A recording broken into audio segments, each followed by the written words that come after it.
Office থেকে এসেছি, রাত 10:30 বাজে, ফ্রেশ হলাম।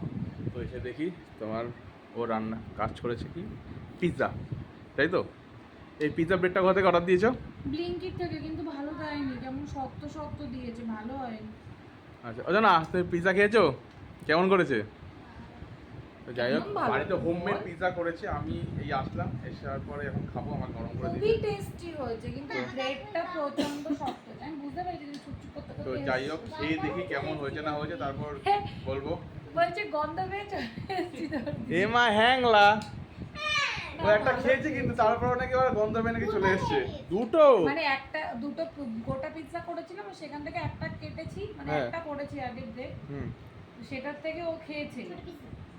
ছোট পিসই দিচ্ছি, তা ওটাকে একটা করেছি, উম্মা টুম্মা সবাই খেলো।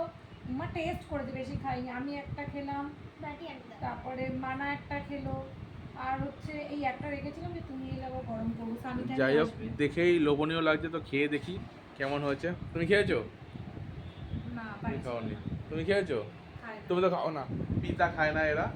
তো আমি খেয়ে প্লেট দেখি। নিয়ে চলে এসেছে। ব্যাপারটা হচ্ছে আমাদের পিৎজা কাটার নেই, তো আমি না কাটতে পারছি না ঠিক করে। ঠিক আছে, তো এখন তোমার ছুরি দিয়ে কাটো, পরে পিৎজা কাটার পাওয়া যায়।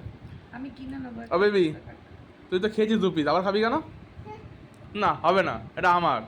আমরা আজকে বৃষ্টি পড়েছে বলে রাত্রেবেলা লুচি আর মাংস করব, তো সেটার জন্যও নিয়ে বলছে ও আমার কাছে ভাত চেয়েছিল।